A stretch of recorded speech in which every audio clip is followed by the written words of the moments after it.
नमस्कार, जेके अपडेट में आपका स्वागत है। मैं हूं साक्षी सबरवाल। आजकल हर कोई फिट रहने की पूरी कोशिश कर रहा है। वक्त की ज़रूरत है और जो रूटीन है हर किसी की, जो लाइफस्टाइल है, उसके लिए फ़िट रहना बेहद ज़रूरी है। अब फिट रहने के लिए कुछ लोग स्विमिंग करते हैं, कुछ लोग साइकिलिंग करते हैं, कुछ लोग रनिंग करते हैं, लेकिन कुछ लोग ऐसे भी हैं जो इन तीनों को ही करते हैं, एक यूनिक तरीके से करते हैं और बहुत ही ख़ास तरीके से करते हैं। और ये करने के पीछे उनका मकसद जो है वो उनका पैशन है, उनका शौक़ है और एक जो डेडिकेशन है वो है। बहुत कुछ है।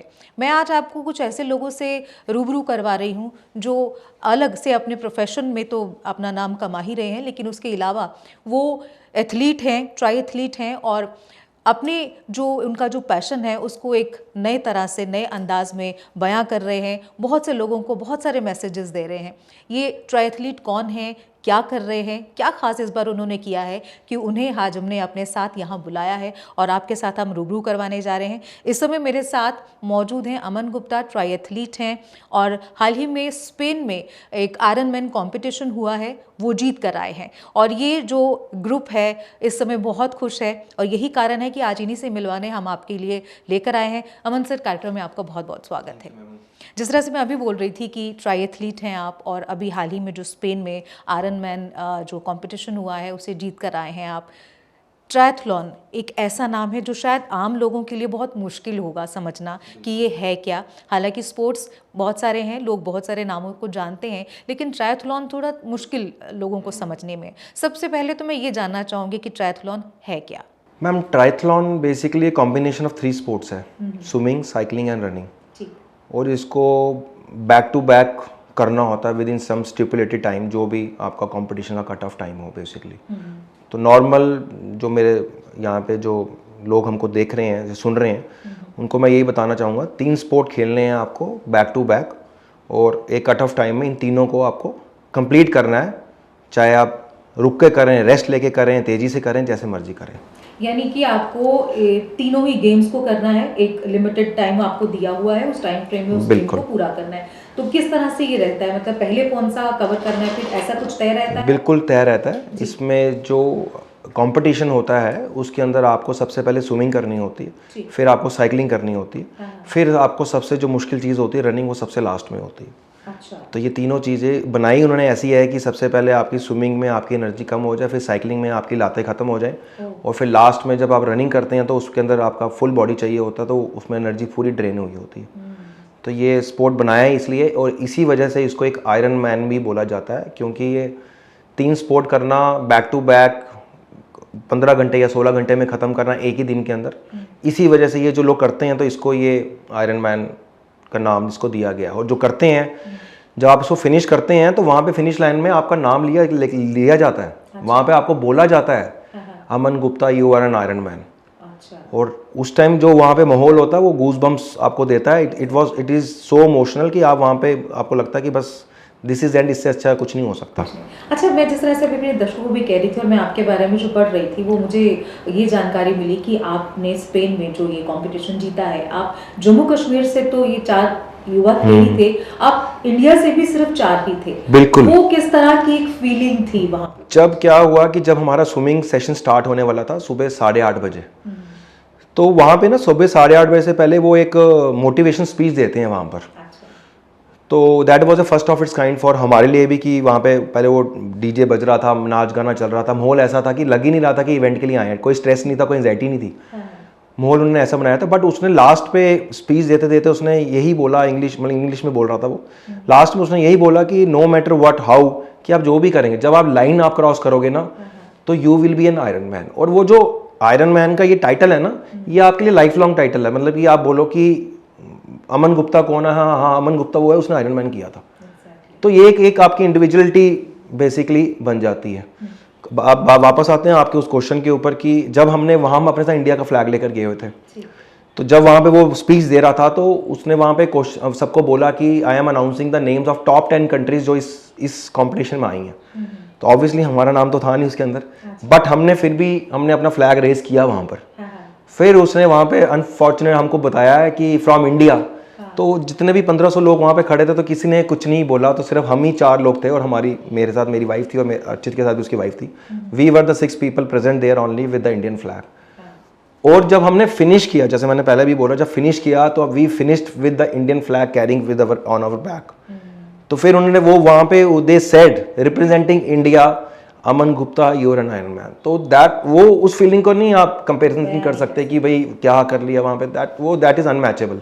तो वो मतलब कि स्टिल वो ऐसा लगता है कि बंदा अभी रोलेगा उसको सुनकर देख कर ही, क्योंकि आपने इतनी मेहनत करी होती है, इतनी ग्राइंडिंग करी होती है, और जब आप वो सुनते हो ना तो फिर वो सारी पेन खत्म हो जाती है बेसिकली। अच्छा, एक चीज़ और, जिस तरह से आपने बताया कि ये 3 जिस तरह के स्पोर्ट्स हैं, बैक टू बैक इनको करना है, इसके लिए बहुत सारा स्टैमिना चाहिए, बहुत सारी प्रैक्टिस चाहिए, बहुत सारा वक्त चाहिए। वो किस तरह से मैनेज करते हैं आप, क्योंकि आप अपनी लाइफ में बिल्कुल अपना अलग से जॉब कर रहे हैं, अपनी फैमिली को देख रहे हैं, सब कुछ है, तो ये इसके लिए टाइम कैसे फिर निकाल पाते हैं? मैम इसके लिए ऐसा है कि आप पहले सोच लीजिए कि आपका कोई फ्रेंड नहीं है, आप सोच लीजिए आपके लेट नाइट डिनर्स नहीं है, आप सोच लीजिए कोई मूवीज़ नहीं है, और आप सोच लीजिए कि घर जाके खाना खा के आपको सोना ही है। जल्द हर दिन की रूटीन सेम है और फिक्स्ड है, आपको वही सुबह शाम 24 आवर्स 365 डेज आपको वही करना है जब तक आपका इवेंट नहीं होता। एवरी डे इज़ इंपॉर्टेंट, हर दिन आपको वही चीज़ करनी है, सुबह वही प्रैक्टिस करनी है, फिर ब्रेकफास्ट करना है, फिर ऑफिस करना है, फिर आपको अपने खाने पे भी ध्यान देना है, और सोना बड़ा ज़्यादा ज़रूरी है हमारे लिए, क्योंकि उठना तो तय है कि सुबह 5 बजे उठ के जाना ही जाना है, बट सोना अगर 11 बजे सो जाओ, 12 बजे सो जाओ, फ्रेंड्स के पास चल जाओ, बट वो चीज़ आपको इन एंड आउट 4-5 महीने आपको करनी पड़ती है। और कंसिस्टेंसी ये है कि आपको डेली सुबह शाम वही चीज़ करनी है, वही सुबह शाम करनी है। बहुत टफ है, जो लोग ये करते हैं वो इस लेवल पे पहुंचते हैं। मैंने तो सबसे बड़ी जो सबक मैंने सीखा है वो यही है कि आप जो डेली जिस चीज़ के पीछे आप पड़ जाते हो वो आप कर लेते हो। अच्छा, ये शुरुआत कहाँ से हुई, इंटरेस्ट कहाँ से आया कि ये करना है? शुरुआत में मैं अगर मैं स्कूल टाइम से बोलूँ तो मैं स्कूल टाइम से एथलेटिक्स में काफ़ी ज़्यादा स्ट्रॉन्ग था। समहाउ उस टाइम इतना एक्सपोजर नहीं था, तो फिर इंजीनियरिंग लाइन में चला गया, इंजीनियरिंग करके फिर जॉब लग गई, फिर करते करते चेंजेस हो गया। एक लाइफ में टर्निंग मोमेंट आया कि मैं वापस आ गया, मैं बाहर 10 साल जॉब करी, वापस आ गया, फिर यहाँ पे मैंने आस्ता आस्ता फिर अपने आप को डेवलप किया, जिम जाना शुरू किया, साइकिलिंग करी, रनिंग करी, ऑफ लेटली ऐसे ही, कोई विदाउट एनी मोटिव ऐसे ही कर रहा हूँ बस। बट फिर देखा कि रनिंग भी कर रहे हैं, साइकिलिंग भी कर रहे हैं, कुछ करते हैं ऐसा। जम्मू में रनर्स काफ़ी ज़्यादा थे, तो मैंने सोचा रनर्स तो बड़े ज़्यादा, यहाँ तो कंपटीशन बड़ा ज़्यादा, यहाँ तो कुछ हो नहीं पाएगा, तो कुछ ऐसी चीज़ करते हैं जो हटके किए जाए। फिर आयरन मैन के बारे में सुना तो सोचा चलो अब यही करते हैं, सोच लिया। उस टाइम मुझे पता चला इंडिया में गोवा में हो रहा है ये, तब नहीं मुझे पता था कि कैसे प्रैक्टिस करनी है, इसके लिए क्या खरीदना है, क्या करना है, मुझे क्या पहनना है, क्या खाना, कुछ नहीं पता था, बस सोच लिया कि करनी है। बट उस टाइम कोविड अनाउंस हो गया, मैंने फरवरी में डिसाइड किया और मार्च में कोविड आ गया। फिर 1 साल घर में ही रहे, 1 साल घर में ही एक्सरसाइज करी जो भी था, क्योंकि सब कुछ बंद था। फिर दुबई में जब कोविड खुला तो दुबई में कंपटीशन आया ये वाला, मेरी सिस्टर दुबई में रहती थी, हमने सोचा कि चलो दोनों चीज़ें हो जाएंगी, तो मैंने 4 महीने तैयारी करी। उस टाइम स्विमिंग पूल उस टाइम इंडिया में ओपन ही नहीं हुए थे, बाई चांस ही वो ऑर्डर निकल गया कि स्विमिंग पूल्स ओपन करने का। तो उस टाइम सर्दियाँ हो चुकी थी, नवंबर हो चुका था उस टाइम, आपको पता है जम्मू में सर्दी पड़ सकती है, पानी ठंडा ही था यहाँ पर, अभी जम्मू में हीटेड पूल्स का तो प्रोविजन ही नहीं, कोई नहीं है। फिर मैंने अमर सिंह क्लब में वहाँ पे मैनेजमेंट को रिक्वेस्ट करी कि मुझे आप स्विमिंग पूल में अलाउ करो प्रैक्टिस के लिए। वो पानी इतना ठंडा होता था, सुबह 6 बजे जाना पड़ता था, क्योंकि 9 बजे ऑफिस पहुँचना है, तो 6 बजे अब ठंडे पानी में आप घुसो तो कैसे आपको याद आए वो। तो वहाँ पे प्रैक्टिस करी, समहाउ मैनेज किया वहाँ पे। मार्च में मैंने दुबई में जाकर यही सब कुछ किया, सारा का सारा। दैट वाज माय फर्स्ट, और मुझे ABCD नहीं पता थी कि वहाँ जाके मैंने क्या करना है। और जब फर्स्ट टाइम मैं सी वाटर में गया, वहाँ पे जो स्विमिंग करनी थी वो समुद्र में करनी थी। मैं वही पूछने वाली थी कि स्विमिंग को लेकर क्या क्राइटेरिया रहते हैं, क्या स्विमिंग बेसिकली स्विमिंग पूल में नहीं होता। अच्छा, स्विमिंग पूल नहीं हो सकता, क्योंकि इसमें काफ़ी ज़्यादा लोग होते हैं, तो ये ओपन वाटर होगा, या तो रिवर होगी या लेक होगी या सी वाटर होगा। तो आप सोचिए कि जब आप स्विमिंग पूल में प्रैक्टिस करते हैं जहाँ पे पानी बिल्कुल क्लियर होता है और नीचे पाँव भी लग जाते हैं, और जब आप एक ओपन वाटर में जाएं जहाँ पे कुछ भी नहीं दिख रहा आपको, कि पानी गंदा भी हो सकता है और आपको कुछ भी नहीं दिखेगा आगे, तो वहाँ पे आपको सपोर्ट के लिए रहते हैं स्टाफ, बट अगर आप उनका सपोर्ट ले लो तो वो आप डिस्क्वालीफाई भी हो जाते हैं, ये रूल होता है। तो जब मैं दुबई में पहली बार सी वाटर में गया, वहाँ पे जाकर तो मेरे और भी फ्रेंड्स थे जो फर्स्ट टाइम कर रहे थे, वो सारे सी वाटर में, मेरे कोच ने बोला जाओ प्रैक्टिस करो स्विमिंग में, अपने आप को थोड़ा सा, तो मैं घुस तो गया, लेकिन मुझे उस टाइम मतलब बोलते हैं ना वो लिटिल नानी याद आ गई, या सोच लिया ये मेरे से नहीं हो सकता ये वाला, तो मैं कर ली। बट अगले दिन था, या शायद अगले दिन इवेंट था, उसके मैं 2 दिन सोया नहीं कि मैं करूँगा कैसे, और मैं इतनी दूर आ चुका हूँ, मैं मेरे से नहीं हो पाएगी। मैंने अपनी वाइफ को बोला शायद नहीं हो पाएगी, मेरे से नहीं हो पाएगी। अब करनी तो थी, अब वो टाइम आ गया कि करना है, सुबह दिन हो गया, स्टार्ट हो गया, स्टार्ट उन्होंने बोल दिया जाओ। तो वो क्या करते हैं, वो 4-4 करके छोड़ते हैं। अच्छा। ऐसा नहीं है कि सारे इकट्ठे नहीं जाते, 4-4 करके जाना होता है आपको। तो मेरी बारी आ गई, मैं भी लाइन में चला गया 4-4 करके। और मैं जब पानी में घुसा, मैंने अभी 100 मीटर ही किया था, तो मैंने सोच लिया कि मैं नहीं करूँगा, मैं छोड़ दूंगा और मैं वो सपोर्ट ले लूँगा और मैं डिस्क्वालीफाई हो जाऊँगा। पता नहीं with in fraction of seconds क्या हुआ मेरे को कि मैंने सोचा कि नहीं, अब आया हूँ तो कर ही लेता हूँ। मैंने लंबी सांस ली, भगवान का नाम लिया और मैं कर लेता हूँ। फिर 200 मीटर हुआ, 300 मीटर हुआ, 400 मीटर हुआ, फिर करते करते करते मैंने कर लिया। तो वो जब आप कर लेते हो तो आपको पता लगता है कि भाई हाँ, टाइमिंग बड़ी अच्छी नहीं थी, पहला था, बट मैं कर लिया। फिर साइकिलिंग आई, साइकिलिंग मेरी बड़ी स्ट्रांग थी, साइकिलिंग में मुझे कोई टेंशन नहीं थी। साइकिलिंग में भी देखिए ऐसा होता है कि इसके अंदर अगर टायर पंचर हो जाए ना, तो वो आपको खुद ही करना पड़ता है ठीक। अच्छा। तो उसकी भी ट्रेनिंग लेनी पड़ती है। ओके। फिर वो भी आपको करना पड़ता है और सारा सामान हमारे को लेके कैरी करके लेना पड़ता है अपने साथ ही। मैं आपको वही पूछने वाली थी कि इस, हालांकि हर तरह की फेडरेशंस हैं, सपोर्ट्स हैं, इस आपकी इस ट्रायथलॉन को किस तरह की सपोर्ट गवर्नमेंट से मिल रही है, या किस तरह का हेल्प मिलता है आपको, या बिना हेल्प के ही आपको वहां जाकर अपनी इस पूरी जर्नी को कवर करना पड़ा? मैम ऐसे तो ये जो स्पोर्ट है ये ओलंपिक स्पोर्ट है। अभी पेरिस में भी ये स्पोर्ट हुआ था, वहाँ पे भी काफ़ी ज़्यादा चर्चा में रहा था कि जो वाटर क्वालिटी थी वहाँ पर वो बहुत ज़्यादा पुअर थी। अच्छा। काफ़ी ज़्यादा उसमें बैक्टीरिया था, तो ये इवेंट कैंसिल होने वाला था। ये काफ़ी ज़्यादा स्पोर्ट लाइमलाइट में रहा था। बट क्या है कि इंडिया में ये स्पोर्ट अभी नया नया है। अच्छा। 2 इंडिया ट्रायथलॉन फेडरेशन भी है, सब कुछ है। जम्मू, अगर मैं अपनी स्टेट की बात करूँ तो यहाँ पे तो आई थिंक बड़े कम लोगों को पता होगा, मेरे जो क्लोज सर्कल में हो गए उन्हीं को पता होगा सिर्फ शायद। तो गवर्नमेंट की तरफ से तो अभी तक तो कोई सपोर्ट नहीं है। कुछ लोगों ने हमसे जुड़े हैं और उन्होंने हमको हेल्प करी भी है। जैसे लास्ट ईयर हम जम्मू क्लब के काफ़ी ज़्यादा मैनेजमेंट ने हमको हेल्प करी थी। फिर लास्ट ईयर हमको पुलिस क्लब ने बहुत ज़्यादा हेल्प करी। एडीजी से लास्ट टाइम मुकेश सर थे, फिर इस बार आनंद सर थे, उन्होंने हमको बड़ी ज़्यादा हेल्प करी, फैसिलिटीज़ दी अपनी करने के लिए। तो बट गवर्नमेंट की तरफ से ऐसा कोई वो है नहीं है, क्योंकि एक इस स्पोर्ट को समझाना थोड़ा सा मुश्किल है और हमारे जम्मू में ये करते ही नहीं है। तो इसकी कोई सेक्टरी स्पोर्ट्स मतलब कोई है नहीं जिसको हम अपनी रिप्रेजेंटेशन दे सकते हैं इसके बारे में। बट लास्ट थोड़ा सा हमने एफर्ट किया इस बार, थोड़ा सा हम जेके टूरिज्म वालों से भी मिले, हम और भी गवर्नमेंट से मिले कि भाई थोड़ा सा करिए। बट नेक्स्ट टाइम के लिए डेफिनेटली अभी हमारे पास टाइम है नेक्स्ट ईयर के लिए, तो हम डेफिनेटली हम चाहेंगे आपके मीडियम से भी कि गवर्नमेंट को भी बोलें कि स्पोर्ट को थोड़ा सा मोटिवेशन दीजिए। 2-3-4 लोग भी, हम 4 लोग अभी वहाँ पे गए हैं, तो और भी 2-3-4 लोग जा सकते हैं आगे वहाँ जाकर। लोगों को लगेंगे जब तक पता नहीं होगा वो तब तक आगे जाएंगे नहीं। बिल्कुल। चलिए, और जिस तरह से आप कह रहे थे कि आपको खुद का सारा सामान खुद कैरी करके हाँ। जाना पड़ता है, तो वो सारा एक्सपेंडिचर कौन सब कुछ मैम अपना ही करना पड़ता है। इस स्पोर्ट में सबसे बड़ी सीख ही यही है कि आप ही सब कुछ वहाँ पे जाके करते हैं। अच्छा। अब आप देखिए कि यहाँ से मुझे साइकिल, अपना एक स्पेशल सूटकेस होता है साइकिल को ले जाने के लिए, एयरलाइंस उसी में लेती है, अदरवाइज वो लेगी नहीं। अच्छा। उसमें हमको पैक करना पड़ता है। हाँ। वो सूटकेस भी एक्सपेंसिव चीज़ है काफ़ी ज़्यादा, ऐसा नहीं है। साइकिल हमारा सबसे महंगा होता है इस पूरे तीनों स्पोर्ट्स के अंदर। हाँ। तो वो लेके जाना है, एयरलाइंस में देना है, एयरलाइंस का वेट के हिसाब से कैरी चार्जेस होता है, फिर वो जो भी होता है वो करना पड़ता है सारा का सारा। फिर आप मानिए कि वहाँ जाकर फिर उसको अनपैक करके उसको साइकिल की शेप में फिर से लाना होता है। तो ये तो हम इस स्पोर्ट को कर रहे हैं तो हम यूज टू हो गए, हमको पता है। और हम 2-3-4 लोग जाते हैं, एक दूसरे की हेल्प हो जाती है, उसका गलत हो गया तो पता कर लेते हैं। बट अकेला जाना, जब मैं फर्स्ट टाइम दुबई गया था अकेला, तो मुझे ही पता कि मैंने कैसे किया था। और मैं टैक्सी में लेके साइकिल घूम रहा था उसको ठीक करवाने के लिए मैकेनिक के पास। वहाँ पे दुबई में इतनी ज़्यादा महंगी टैक्सी, और वहाँ पे एक मैकेनिक को साइकिल दिखाने का वो इतने पैसे मांग लेते हैं जितने यहाँ पे 2 महीने में ना मांगे। तो वो एक सीख थी। मैंने दुबई से जो चीज़ें सीखी, फिर मैंने सब कुछ खुद ही करना सीखा, सब कुछ खुद किया मैंने। उसके बाद फिर मैं गोवा गया, गोवा में मैंने सब कुछ किया, किसी के पास नहीं गया मैं वहाँ पर। फिर मेरे साथ लास्ट में हम जब कजाकिस्तान गए थे लास्ट ईयर, वहाँ पे तो ये जो तीनों लड़के मेरे साथ गए थे, हमने आपस में एक दूसरे की हेल्प करके सब कुछ सॉर्ट आउट कर लिया।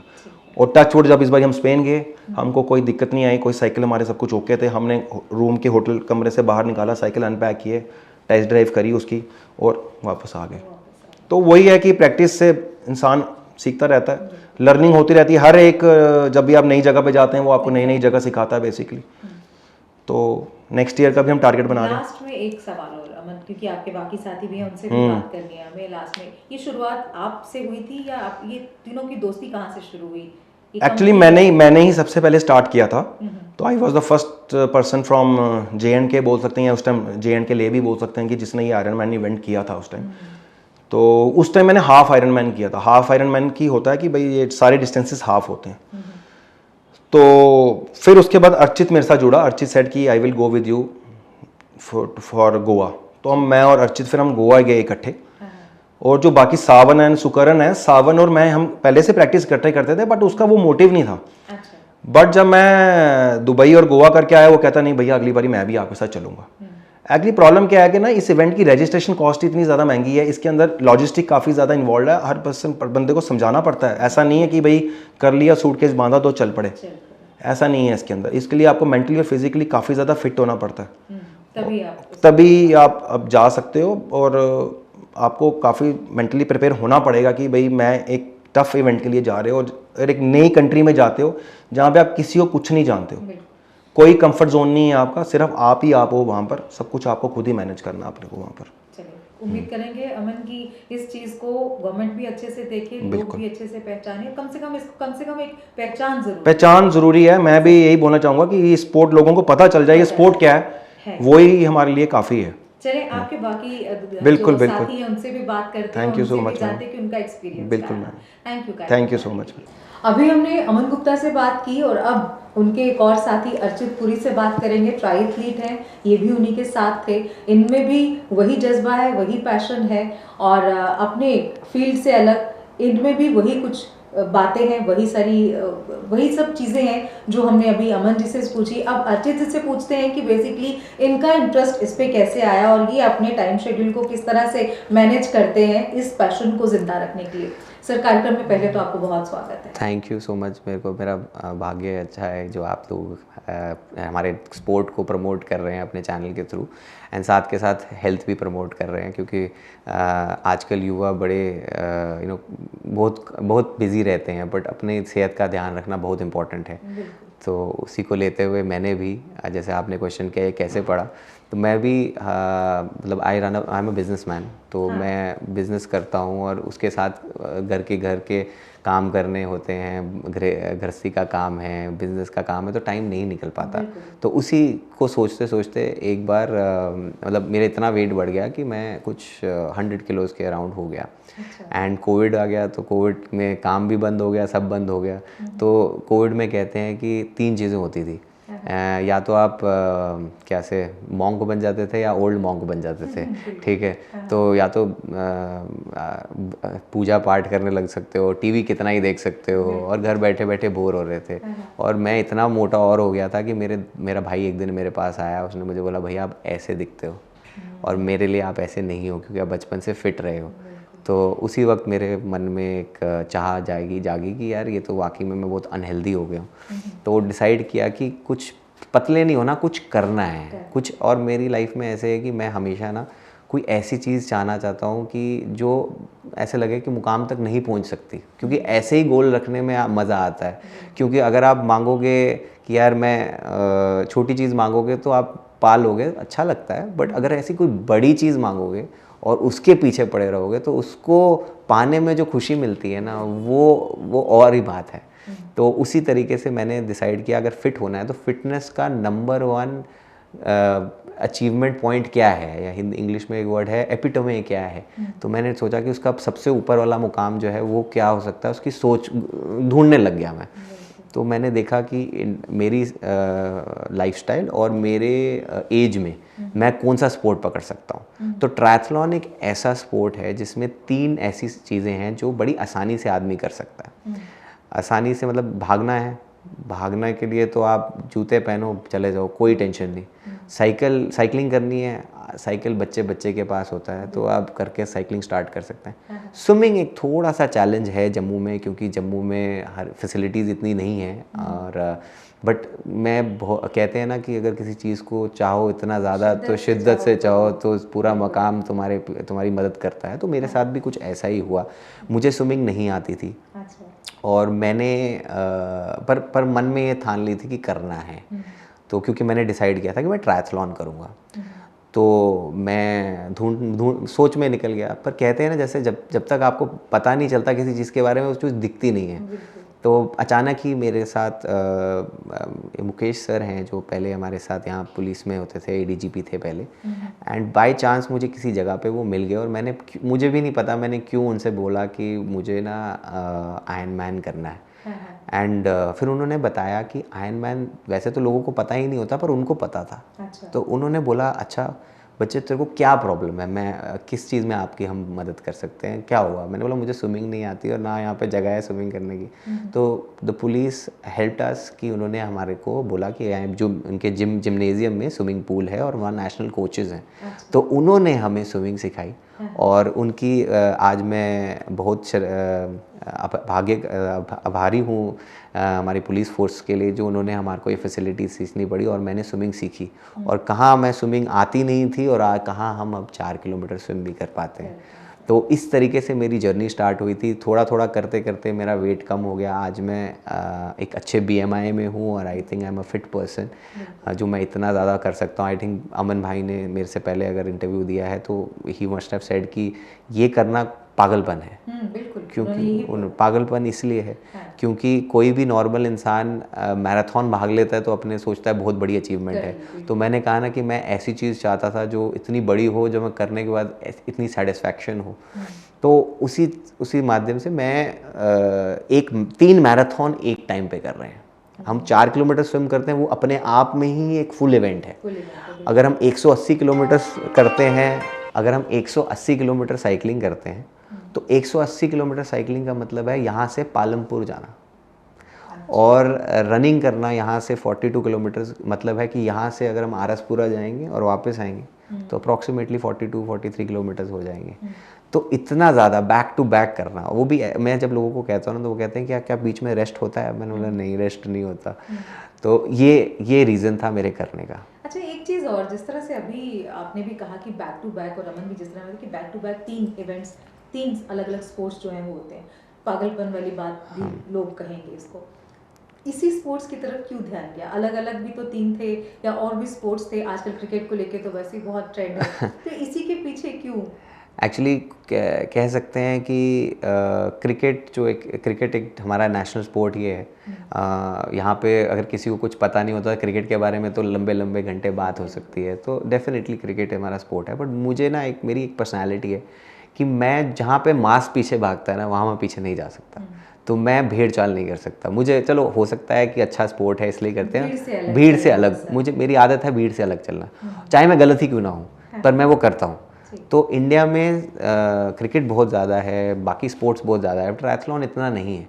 तो मुझे ऐसा लगा कि ये एक ऐसा स्पोर्ट है जो आसान है, सब कर सकते हैं।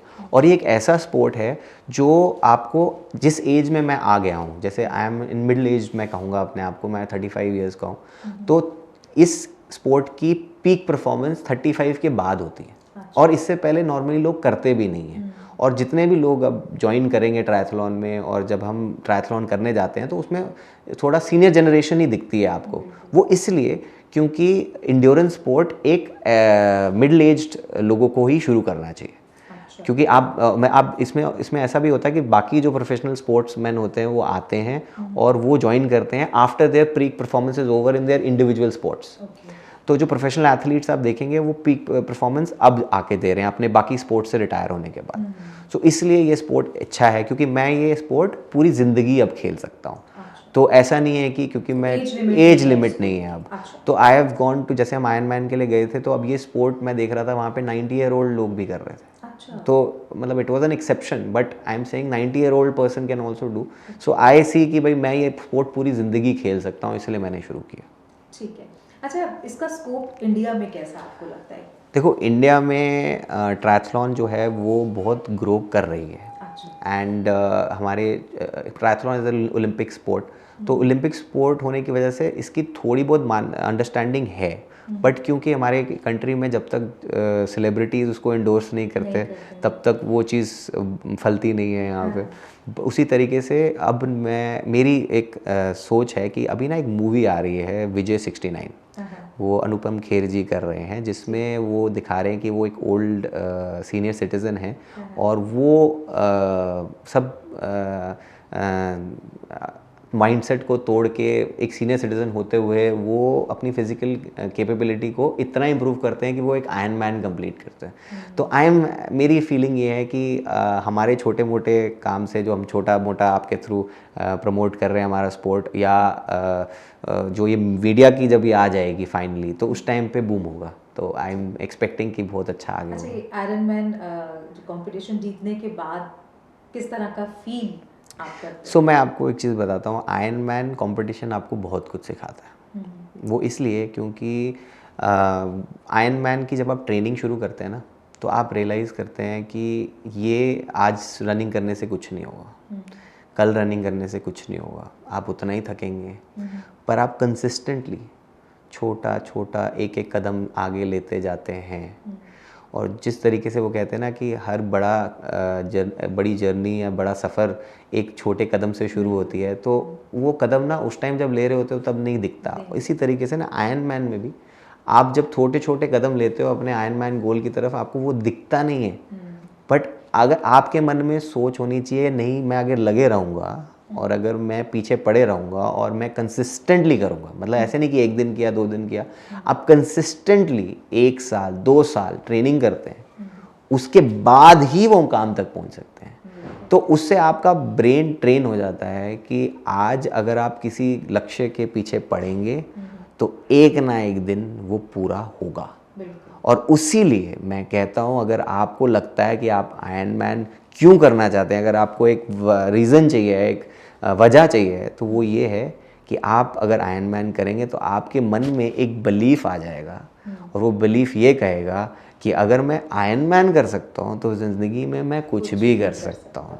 तो इसीलिए आपको आयरन मैन करना चाहिए। और यही सेम बिलीफ वो मेरे अंदर भी आया है, क्योंकि मैंने सिर्फ अपने काम में नहीं, मैंने अपने रिलेशनशिप्स में, अपने लाइफ की जनरल दिनचर्या में ये रियलाइज़ किया है कि जब मैं कोई भी चीज़ अब जो चाहता हूँ, मैं ये सोच, अगर मुझे पता उस टाइम नहीं हो रही है, तो मेरे मन में हमेशा पॉजिटिव रहता है कि नहीं आज नहीं हो रही, पर मैं अगर लगे रहूँगा तो वो कर सकता हूँ। चलिए, ये एक पॉजिटिव थॉट जो है ये डेवलप हो जाता है। और ये ऐसे नहीं है, ये स्टबनली हो जाता है, ऐसा ना जिद्दी पॉजिटिव हो जाते हो तुम कि नहीं एक ना एक दिन करेंगे। तो मतलब ये आजकल के युवाओं के लिए बहुत बेस्ट मैसेज है कि आप जिंदगी में कोई भी ऐसी चीज़ है जो नहीं कर सकते हैं, और अगर आप ट्राइथलीट बनते हैं तो यकीनन वो चीज़ आपके अंदर रच बस जाएगी कि आप कुछ भी कर सकते हैं। तो अभी ना मैं ना रिसेंटली कुछ देर पहले IIT में लेक्चर देने भी गया था। अच्छा। तो उस टाइम पे ना मैंने एक छोटी सी, बच्चे आए हुए थे, स्टूडेंट्स थे, तो देवर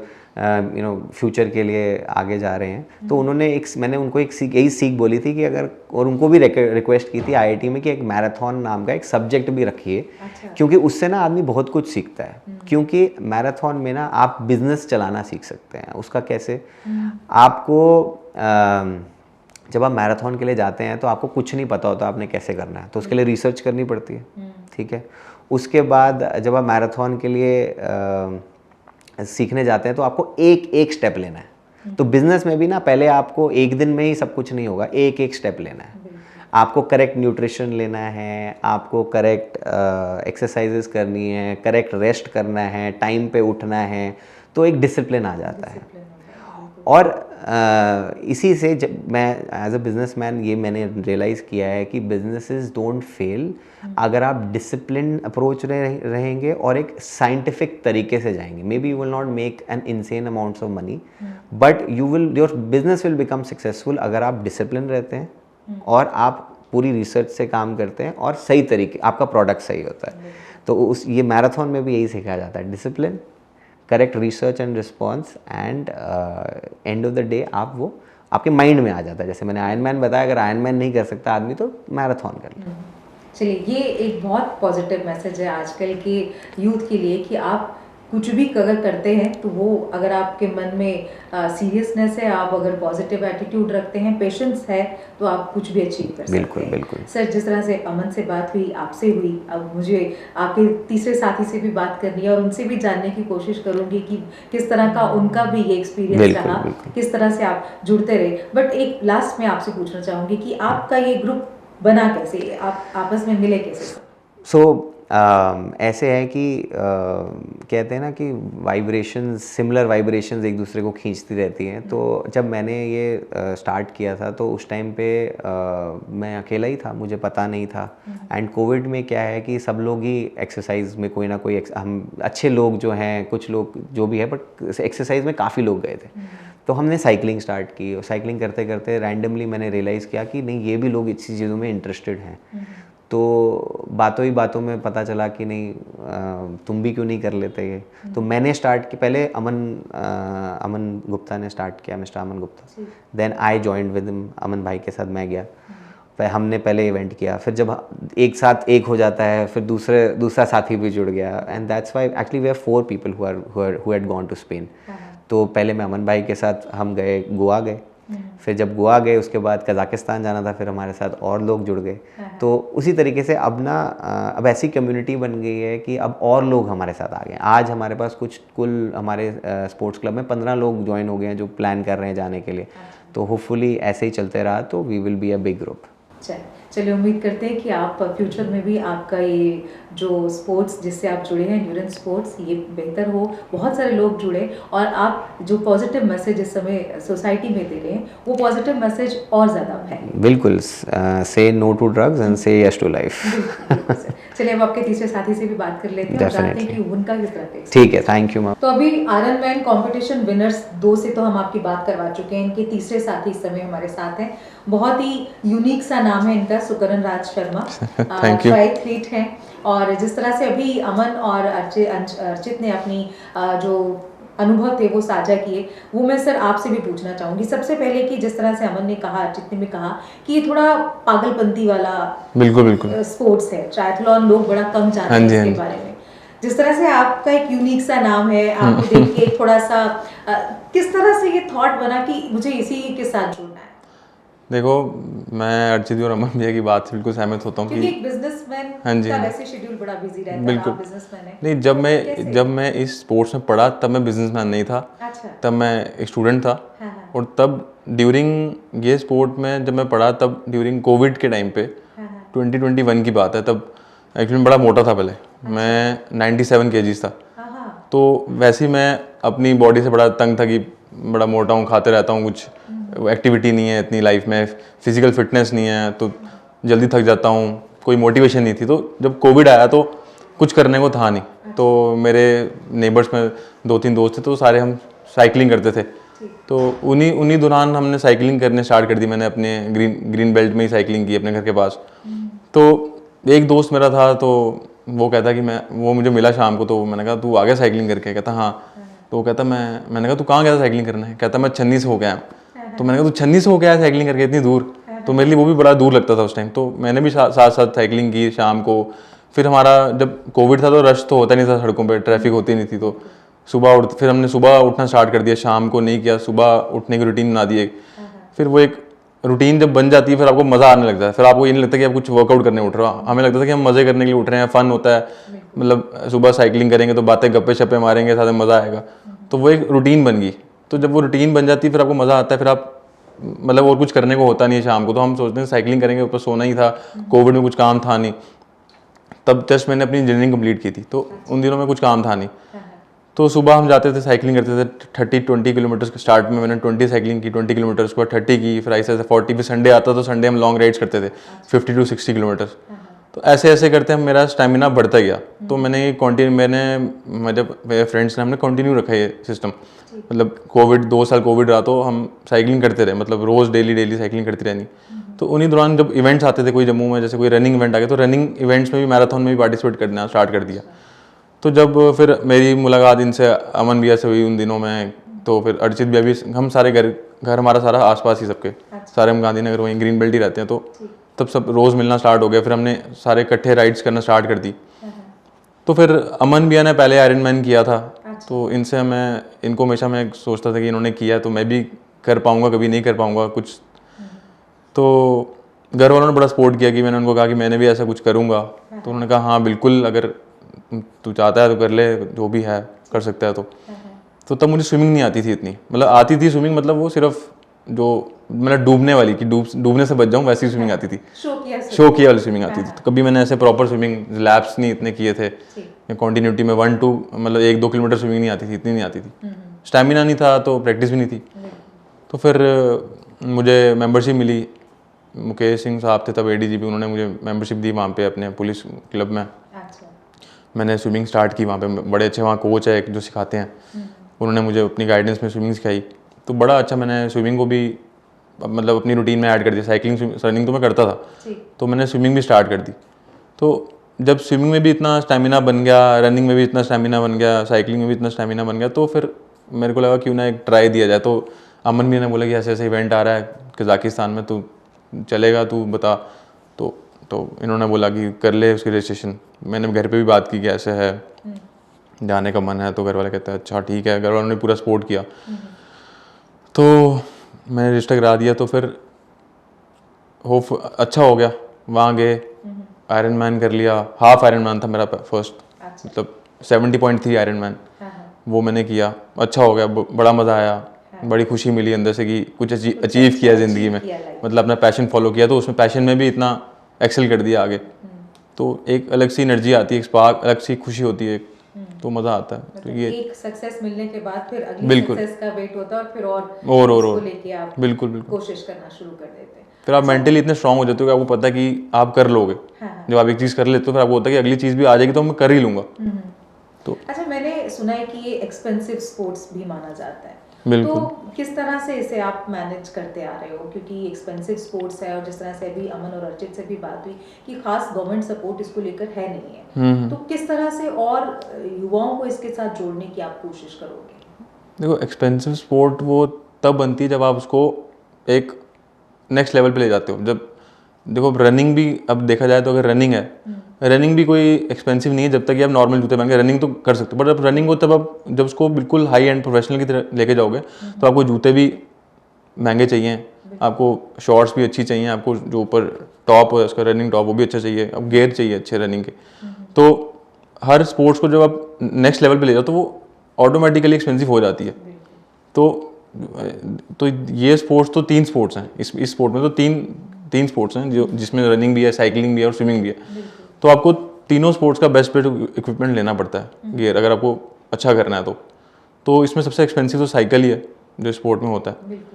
तो वो मैंने लिया था घर वालों को बोल के कि मुझे लेना है साइकिल, ये है। पहले मेरे पास था साइकिल, पर ये रोड बाइक, मेरे पास दूसरा MTB था जो कि माउंटेन बाइक होती है। तो इसमें जब आयरन मैन आप करने जाओ तो इसमें आपको रोड बाइक चाहिए होती है, क्योंकि आपको आयरन मैन में बेसिकली आप जितनी एनर्जी अपनी सेव कर सको उतना बेटर होता है। तो अब अगर रोड बाइक चलाओगे तो रोड बाइक ज़्यादा एफिशिएंट होती है एज़ कम्पेयर टू दूसरी नॉर्मल बाइक्स।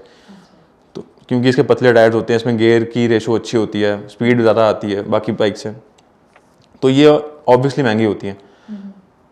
तो खर्चा तो किया, तो घर वालों ने बड़ा सपोर्ट किया मेरे को, मतलब उन्होंने मेरे में वो चीज़ देखी कि हाँ कर लूँगा, और मैंने फालतू खर्चे अपने बंद कर दिए थोड़े इन्हीं में, इन चीज़ों में इन्वेस्टमेंट की थोड़ी।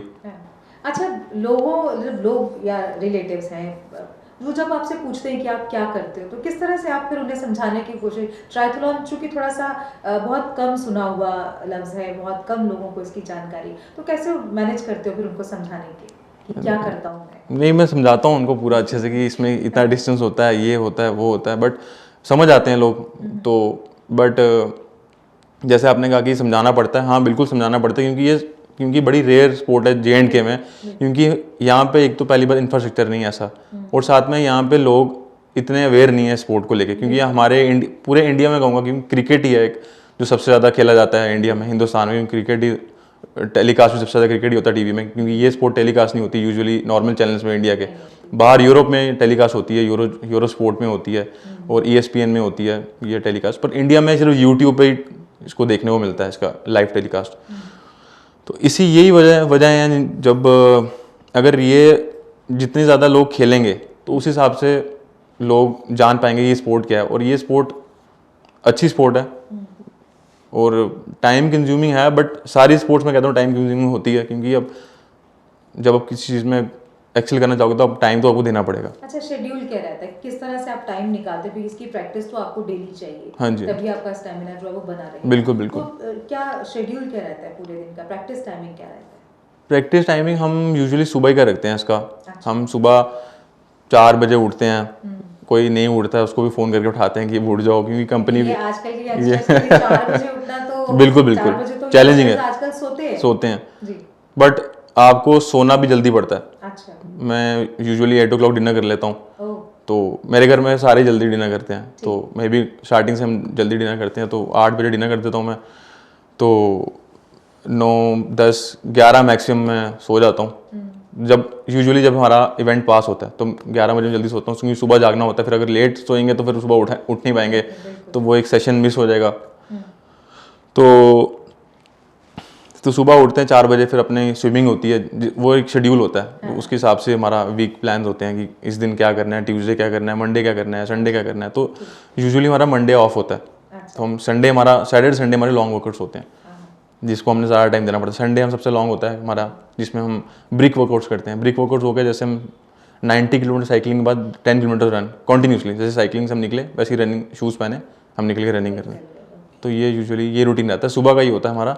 बाकी हम पूरे दिन अपना वर्क जो भी होता है, काम बिजनेस का, ये वो फैमिली टाइम देना। अच्छा, जिस तरह से मैं अमन और अर्चित से भी बात कर रही थी कि स्पेन में जब आपने कॉम्पिटिशन जीता, आप इंडिया से 4 ही गए, हाँ जी। तो वो किस तरह का फील था, और जब कॉम्पिटिशन जीता बहुत और इंडियन फ्लैग कैरी किया, तो वो किस तरह की फीलिंग थी? मेरे को वो फीलिंग तो सबसे अमेजिंग फीलिंग थी, क्योंकि जब आप इंडियन फ्लैग लेके फिनिश लाइन क्रॉस करते हो, तो जब आप ख़त्म करते हो अपना कंप्लीट करते हो इंडिया फ्लैग लेके, तो वो एक फीलिंग ऐसी आती है कि आप उसको उस टाइम बोलना कुछ शब्द ही नहीं आते, कुछ समझ नहीं आता। आप हंसोगे, रोओगे, या किसी को दिखाओगे क्या किया मैंने, उस टाइम आपको कुछ समझ नहीं आ रहा होता। आपको बस एक अंदर से खुशी मिल रही होती है कि कुछ मैंने कर लिया, जिसके लिए मैंने इतनी मेहनत की है, एक दूसरी कंट्री में आया हूँ, इतने पैसे जो लगाए हैं सब, जब वो वहाँ पे जाके इतना अच्छा हो जाता है कंप्लीट, तो आपको एक अलग ही खुशी होती है, जो कि बड़ा मज़ा आता है। जी, अब मैं हमारे व्यूवर्स जो बहुत सारा यंगस्टर इस समय आपको सुन रहा है, आप नो डाउट आप सब तीनों वो रोल मॉडल की तरह हो उनके लिए, क्या मैसेज आप देंगे, क्योंकि ड्रग्स बहुत ज़्यादा बढ़ रहा है। बिल्कुल, क्या मैसेज आपका रहेगा?